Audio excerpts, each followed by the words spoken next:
Welcome, guys, to a brand new episode of the Clear to Sound podcast. This is Francois. I'm here with Roel this morning.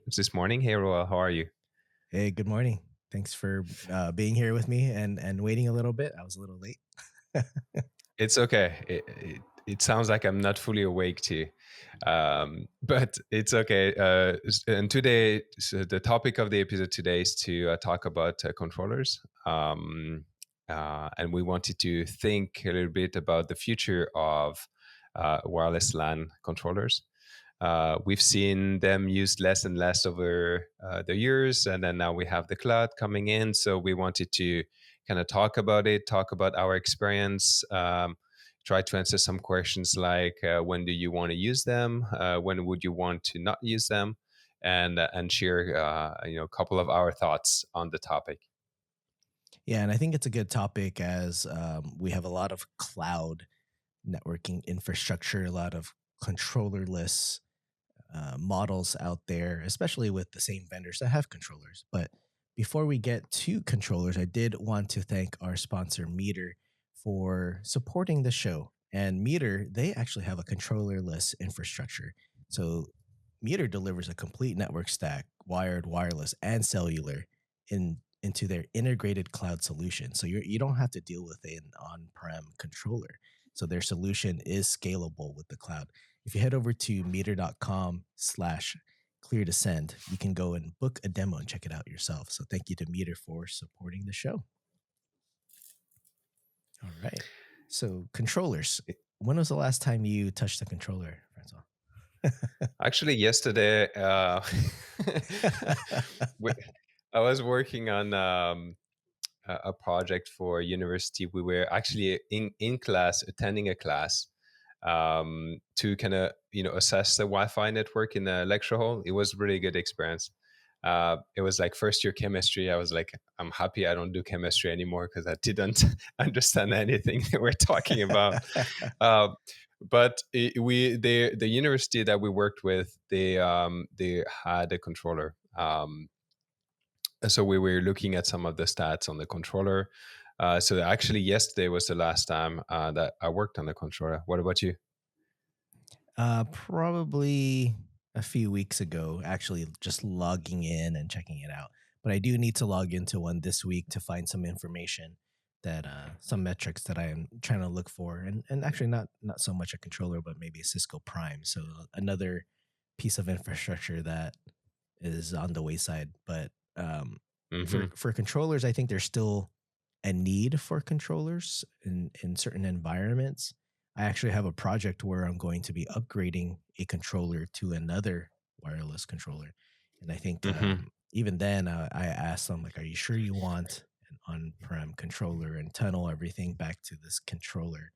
And it met Hmm. all their requirements that they needed. So I think that's just where they wanted to move towards, and it's not Yeah. the wrong answer, but it is an answer. Yeah, I think the reason why we're talking about it today is because in the industry, the vendors are kind of pushing for like a cloud models, right? They are deploying more and more of those cloud solutions, and I think some of the reason why they're pushing cloud solution is because for them that allows them to provide more advanced features. They can kind of control everything on the cloud. They can have the AI systems in the cloud.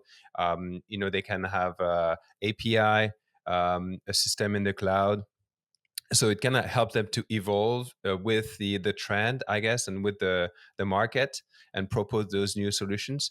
And I think for them it's also a good business model because they can start charging you subscriptions, and then if you stop paying your subscriptions, then your equipment might not be manageable as you wish, or as it used to be in the past. So I Yeah. think it's like a combination of this is where the technology is going, but also this is good for their business type of thing. And so I think that's why we kind of see that trend, which has good advantages for us in the field as well. Like having some of these new features is great for us. Having like a one pane of glass for all of our Wi-Fi solution is great for us. Having the ability to use API is great for us. Being introduced to things like AI automation and stuff, it's great for us. But it also comes with some challenges for some organizations. because it's a switch in the architecture, it's a switch in the way you do things, and it's a switch in the business model. So not all organizations will see it as a fit right away, at least, and it might take a little bit of time for them to adjust, either because it's a technical decision or because it's more of a business decision for them. Yeah, I think those are all very great points because the cloud does allow us to be um to take on features a lot faster, right? So if we're wanting updates faster, more quickly, without having to bring down a controller, a cloud native solution is one way to do that, where they've got the architecture to just upgrade a specific feature set that doesn't bring down the whole cloud, or it's not a cloud controller, a controller that just sits in the cloud, somebody else's controller and somebody else's infrastructure. And so when we have a cloud infrastructure, it does make us more nimble in our environments, and we'll be able to even address bugs a lot faster, any issues, and also upgrade security when we need to a lot faster. But the downside that I always see is you have a subscription based model, and I think there are Hmm. some organizations that might be strapped for cash where they just don't have that um, those funds to keep paying for infrastructure every single month or year. It's usually just a yearly, at least a yearly subscription. Maybe they don't want to do that because maybe they don't know what their budget's going to look like a year from now. And so I've run into clients where they are concerned from a financial perspective, and that when they select a solution that is a controller based model, they can sometimes you can sometimes let that license lapse, and then you're just not going to get the latest updates, right? You can still keep Hmm. operating, still keep working, but you're just not going to get the latest features from that vendor. So there is a downside to it, and I think there are still upsides to controller based models where if you look at some vendors, they're huge on that, where they've integrated it into, say, their security appliance, and it could manage all your APs at the same time, or even all Hmm. your switches. So that's where that model tends to fit well in smaller businesses. But I feel that controllers, they allow you more fine grained control, and that's where we Hmm. tend to see in companies use controllers. Yeah, I think there's also this idea that if you go to the cloud, if you lose your internet connection, the Wi-Fi is down, right? We've seen Yeah, that, we've seen and it. which is, You could. yeah, Depends on it how you depends how you configure it. yeah, it depends on how you configure it, but the idea with the cloud is it's more like for the management piece, like the management Yes, plane, the the control control plane, plane. the data plane will kind of stay local. So Yeah. if you configure it and you have a local DHCP, you have a local .1x, then you should still be able to kind of operate your network, even if you lose your internet connection. Sure, if you lose your internet connection, you have a bigger problem than just the Wi-Fi is down usually. But it's not necessarily the reason, the one of the challenge that you may have by deploying in the with cloud-based solutions.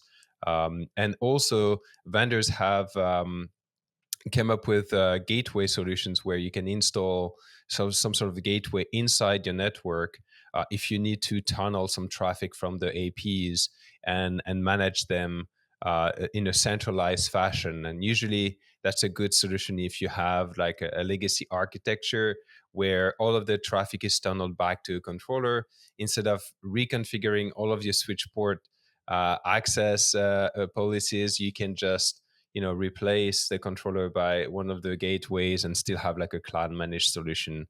And then these servers could also be used as like an open roaming gateway or proxy for some sort of authentication as well, or VPN gateway. So they're kind of used by cloud vendors to provide solution to some of the challenges that you may have if you're transitioning away from a controller based architecture.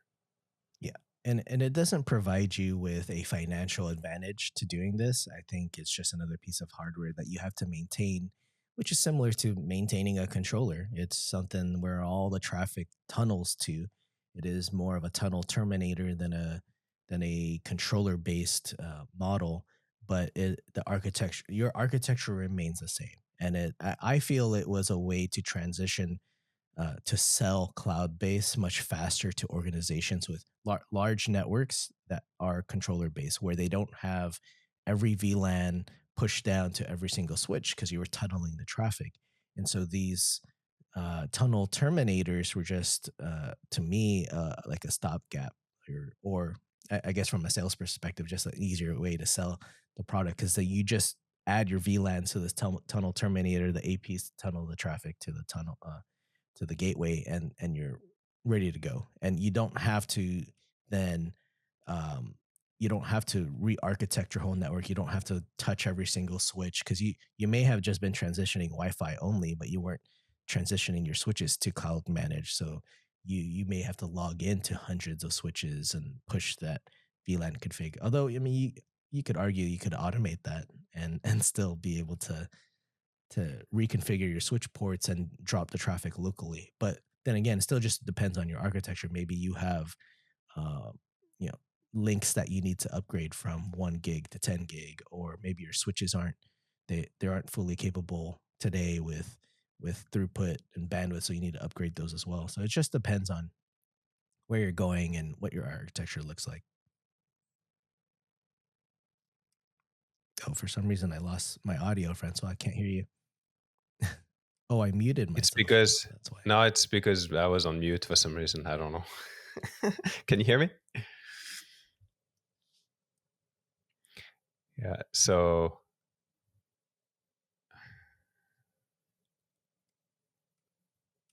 I can hear you. Can you hear me? There, I can hear you. Okay. Yeah. So I was asking you. So when would you want to use a controller? That's the question, right? Um, Yeah. yeah. I think you talked about the fact that if you want more granular configurations, the controller has all of the knobs that you can Mhm. adjust, so you can have that flexibility if you're working in a very specialized environment. I'm thinking about a stadium, for instance, where you have to optimize every little thing to try to bring the most out of you can from the Wi-Fi network. Um, so that could be, I think, a scenario where a controller might still be a good solution. Um, in those legacy architectures as well, where it's very hard to change, like you mentioned, all of the switch ports, and then you may not necessarily move to another vendor, because that's also the thing, right? Different vendors will have different solutions. In those environments, it might still be a good idea to use a controller if you need to upgrade your APs or your equipment. um, and then you have the privacy aspect of things, right? Some companies, they'll Yes. say, I want to keep my data. I don't. I want to know where my data is. It has to stay in a specific country. I don't Yes. want it on the foreign soil and stuff like that. So, in some of those, and then you also have companies that are no cloud, that have some no cloud policy. So it's like, I'm not using any public clouds. So how do we do? And in these cases, sometimes having a controller, it's still the best solution. Yeah, I feel that controllers are probably the last holdout for moving to the cloud because I don't know any company Hmm. that is only operating on prem, right? All our mail tends to be in the cloud now. All our uh, collaboration tends to be in the cloud, especially if you're using Slack and Teams. So I think Hmm. for people to mention that they want to keep all of their data on prem in a controller, it's we're not sending all of the data plane traffic to the cloud. It's just the control plane, management plane. There might be some information about the client, like their MAC addresses or IP addresses, and that might be a concern because it could be identifying data, Hmm. especially if you Or have floor plans, maps, maybe. floor plans. Yeah, if you Yeah. have maps that go up to the dashboard, and I think that could be a concern. One of the other things that I think about when people want to use controller is it's just a mindset, and you have a team that is just used to dealing with what they've been working with this whole time, and they don't want to make that change. So they may just want to upgrade with the same vendor to just the next iteration of that controller That's one reason why some people stick with the Hmm. controller. Some people are afraid of changing or not wanting to learn something new, and I've run into some of those situations where maybe the cloud could be advantageous for you, but you just don't want to switch over. There are Hmm. other reasons that are valid, but but those are some of the reasons that I come up into situations often, and it's usually just not being too familiar with what cloud provides and just afraid of the unknown. Hmm. Yeah, and then you have the, I think we mentioned it a little bit at the beginning, but the business aspect of things is, do I want to move from like more of a capex to an opex model Mm. when it comes to, spending on the infrastructure? And then some people are also afraid of the vendor lock-in.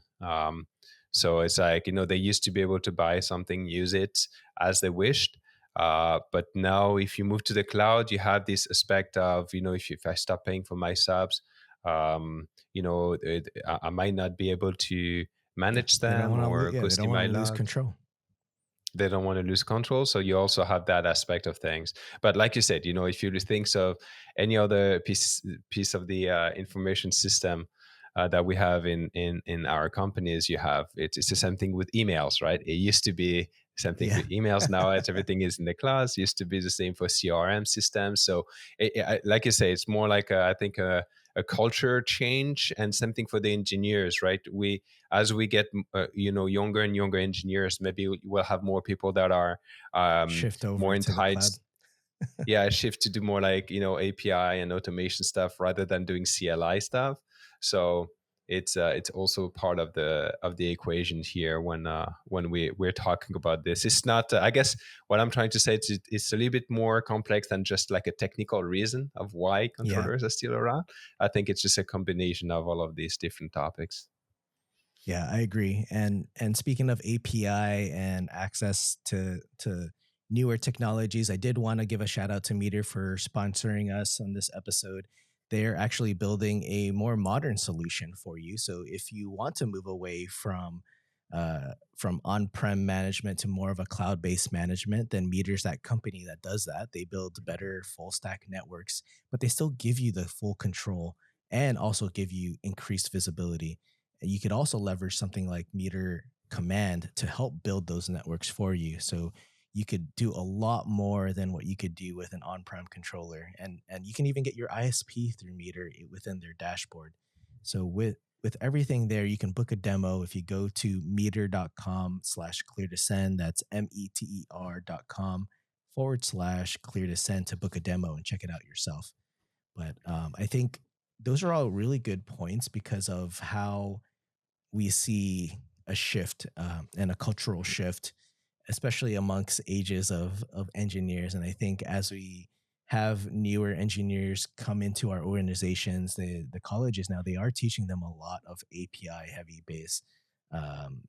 scripting and programming, and so that's what they're used to. And especially if you're on an older controller, you just don't have that capability, or you may not have a lot of those functions because you may not be on the version that supports it. Maybe they haven't enabled the Mm. API capability. And so you run into challenges when you have to upgrade a whole controller. And I think a lot of people always try to cross their fingers when they're doing an upgrade and hope that all the APs come back because the APs have to download the firmware. And so it becomes a Mhm. different kind of challenge and a different kind of operational process and experience when you're dealing with a controller based solution. It's not, although they are getting better. If you get the newer controllers and the latest software, it becomes a little bit easier to handle for firmware upgrades. But to me, that was the biggest challenge because we would lose some APs during firmware Mhm. upgrades. So today we're doing this episode. So I propose that we come back in 1 year or 2 years and see where the controllers are at and see how we did. Yeah, and we'll see what we all think about losing our command line interface and just going cloud Hmm. based. But to me, if you've got automation and you can do scripting, there's a sense of CLI there. You're just dealing with Yeah. code, and so to me, Hmm. it almost feels the same. And if you really need to get specific features or requirements out of that, you could use the automation piece. And I think that's really the future of networking, the controllers and cloud base. As long as we can automate and Hmm. use the scripts that we have, then we have a better chance of building a better network. So to the end, it doesn't mean that controllers are bad and that they're fully going away, but they are trending lower, right? So we will see Hmm.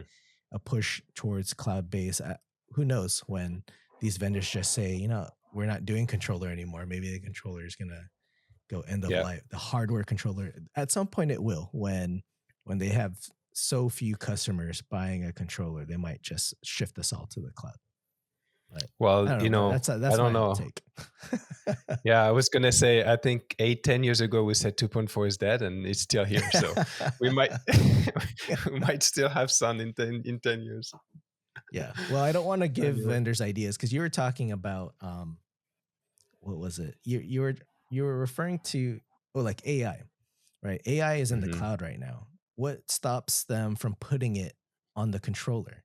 So if you want to maintain your own AI and your own cloud AI, LLM, all those Hmm. models, why not just put it on the controller and it can learn from your network, you contain it, and then you build your AI in the controller and it would know your go and see your network, learn from it, and maybe be better at at your prompts because it's on your network. It's yours.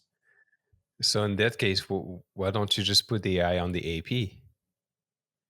Yeah. You could do You that, can put no? on the I AP don't too. know. Yeah. If the model It's is not too possible. big, they're probably Yeah. thinking about I mean, stuff the like that. AP can gather the data, but the controller would have to be the one that holds the model and maybe be the brains. But if you don't have controllers, That's what the cloud's for.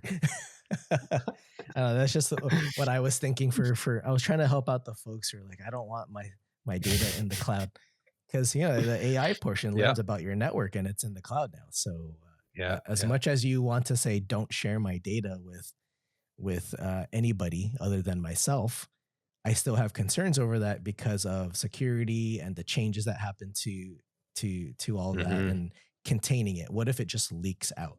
That would be my concern for Hmm. AI. But yeah, someone can join the show who's a more of an AI expert to tell us, security with AI and how this relates to controllers. Why don't we just put it on a controller and be done with it? Give me an appliance to run AI models on, and it's all local for my network, and we don't have cloud Hmm. base. I'm just trying to help out the controller base guys. But Uh, anyways, that's our take on it. We'll see a year from now. We'll do a follow up episode of what we think about controllers and when was the last time we logged into a controller. So yesterday for Francois and for me, that's upcoming. I have a project to upgrade a controller, so they're not gone. So it's still mhm. going to be the future. They're not end of lifing any controllers right now. They're not disappearing. But we want to get your take.